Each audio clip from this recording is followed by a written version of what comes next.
정준호 부단장님 소개합니다. 그리고 박간점 부단장님이십니다. 오늘은 두 건의 브리핑을 연이어서 하도록 하겠습니다. 첫 번째는 김문수 후보의 친일 발언 관련한 내용입니다. 두 번째는 김문수 후보가 경기도지사 시절에 소방 헬기를 의전용으로 사용했던 것과 관련된 내용입니다. 어제도 지적을 했지만 국민의힘에서는 인정을 하지 않아서 오늘 추가적으로 브리핑하는 것입니다.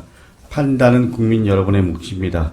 김문수 후보의 분명한 해명을 요구합니다. 그럼 먼저 친일 발언 관련해서 영상을 보여드리고 이어서 브리핑을 시작하도록 하겠습니다.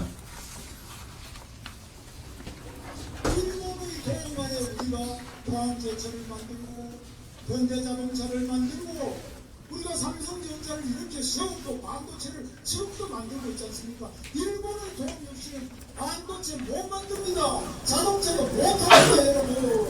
조선도 안 됩니다. 제철도 안 됩니다.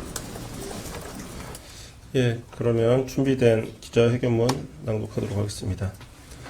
친일 전도사 김문수 후보는 대체 어느 나라 국민입니까?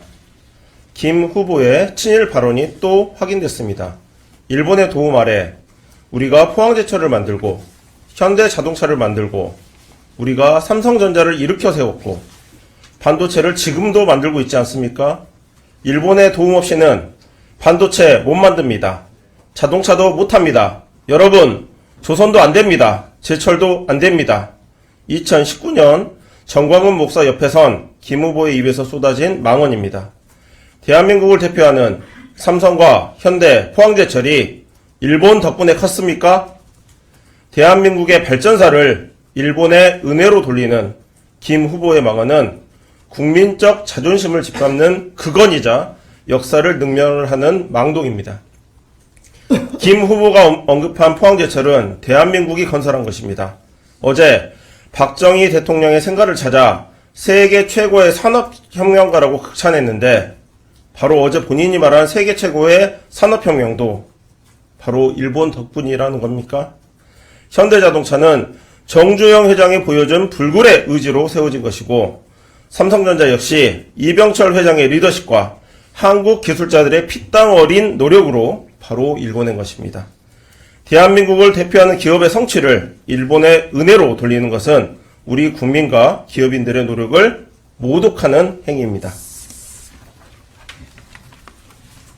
김 후보의 일본 찬양은 객관적인 역사적 사실마저 왜곡하고 있습니다. 우리가 아는 객관적 진실은 정반대입니다. 2019년 일본은 수출 우대국 명단인 화이트리스트에서 한국을 제외하면서 반도체 핵심 소재를 규제했습니다. 일본의 규제로 인하여 삼성전자, 하이닉스 등 우리 반도체 기업들은 큰 타격을 받았고 글로벌 IT 공급망까지 큰 혼란에 빠졌습니다. 우리 기업들은 공급망 다변화에 나서야 했고 막대한 비용을 들여 급히 대체제를 개발해야 했습니다. 당시 경제부총리조차 국회의 질의에 첨단 소재, 전자, 통신 등 광범위한 업종에 있어 우리 기업의 피해가 오래된다고 답변했습니다. 이래도 우리 기업이 일본 덕분에 클 수 있었다고 계속 주장하시겠습니까? 김 후보의 친일 바이러스는 우리 국민의 피와 땀으로 일궈낸 산업발전마저 일본의 은혜로 돌리는 지경에까지 이르게 되었습니다. 이제는 기가 막힘을 넘어 김 후보의 극우 친일 역사관이 정말 무섭기까지 합니다. 김문수 후보는 대체 어느 나라 국민입니까? 대한민국은 일제 침탈에 맞서 선조들의 피와 눈물로 지켜낸 나라입니다.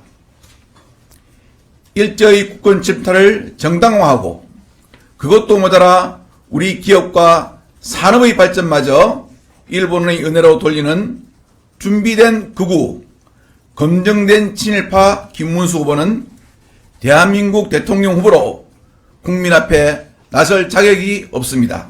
감사합니다.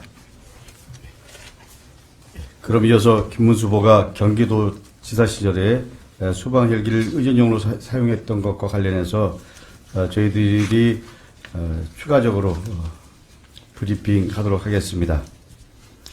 김문수 후보는 이재명 후보가 괴한의 흉기로 목에 치명적인 테러를 당하고 생명에 위험한 상태에서 서울로 후송한 사실마저 정치적 목적으로 비난했습니다.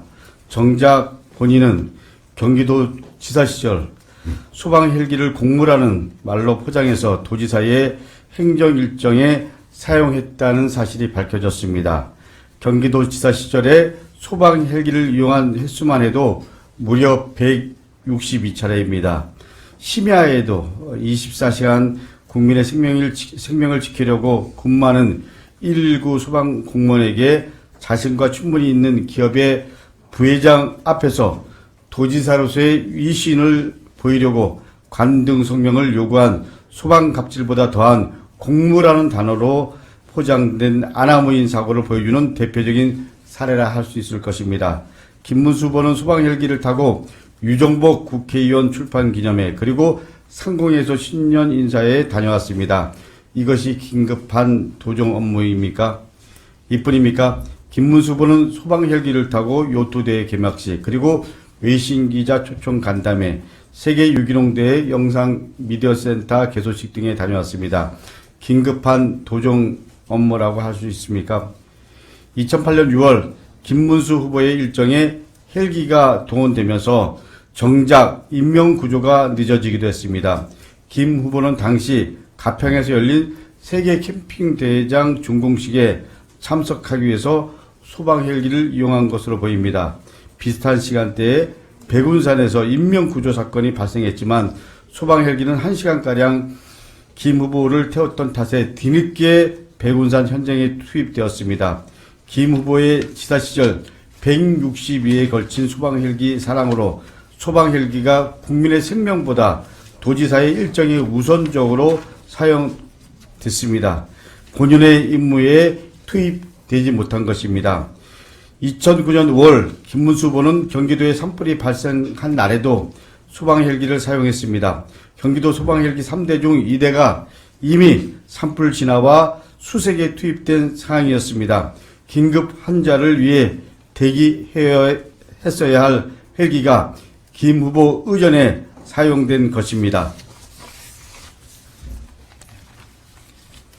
소방 헬기는 콜택시도 도지사의 관용 차량도 아닙니다. 김 후보는 긴급한 도정 업무 지원을 위해 소방 헬기를 사용할 수 있었다고 변명하지만 소방 헬기 사용에는 엄연히 법률상으로 우선순위가 존재합니다. 당시 운영규칙상 인명구조는 1호, 긴급한 도정 업무 수행은 6호입니다. 인명구조와 캠프 대회장 준공식 중 무엇이 더 긴급한 상황입니까?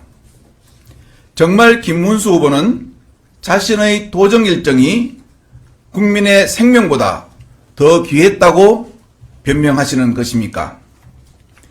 김문수 후보도 소방헬기 사용이 옳지 못했음을 이미 알고 있던 것 같습니다. 김 후보가 경기도지사 취임 이후 초기 18개월 동안 소방헬기를 사용한 횟수는 총 97회에 달합니다. 과도한 헬기 사용이 국회와 도의회에서 지적되자 2011년 이후에는 소방헬기 사용을 자제했습니다. 김문수 후보의 긴급한 도정 업무라는 변명을 천만보 양보해서 믿는다고 하더라도 한 해에 66회에 달하던 긴급한 도정 업무가 갑자기 국회의 지적 이후에는 사라진다는 것이 과연 상식에 맞는 것입니까? 대통령이 되고자 한다면 먼저 국민 앞에 솔직해야지 말장난으로 자신의 잘못을 감추려 하면 안 됩니다. 소방헬기 사용이 부끄러웠습니까? 그러면 사과부터 하셔야죠. 궁색한 변명은 당신의 인격을 보여줍니다.